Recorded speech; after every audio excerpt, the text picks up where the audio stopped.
रायगडावरती एक मंदिर आहे, ते म्हणजे महादेवाचं मंदिर. ते मंदिर कधीतरी लांबून बघा, ते मंदिर तुम्हाला मस्जिदीसारखं दिसतं, पण आत गेल्यावरती तुम्हाला पिंड बघायला मिळते.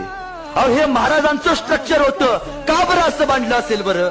कधी प्रश्न पडलाय? मस्जिदीसारखं लांब बघितल्यावरती दिसतं आणि आत गेल्यावरती कळतं आत पिंड आहे. का?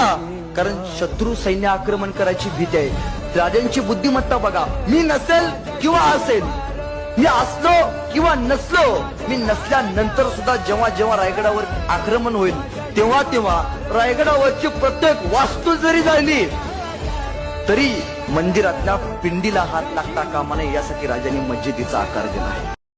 रायगडावरती एक मंदिर आहे, ते म्हणजे महादेवाचं मंदिर.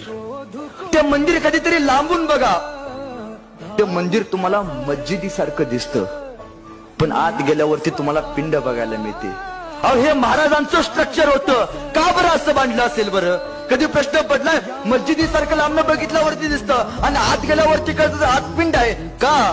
कारण शत्रू सैन्य आक्रमण करायची भीती आहे. राजांची बुद्धिमत्ता बघा. मी नसेल किंवा असेल, मी असलो किंवा नसलो, मी नसल्यानंतर सुद्धा जेव्हा जेव्हा रायगडावर आक्रमण होईल तेव्हा तेव्हा रायगडावरची प्रत्येक वास्तू जरी झाली तरी मंदिरातल्या पिंडीला हात लागता कामा नये, यासाठी राजांनी मस्जिदीचा आकार दिला आहे.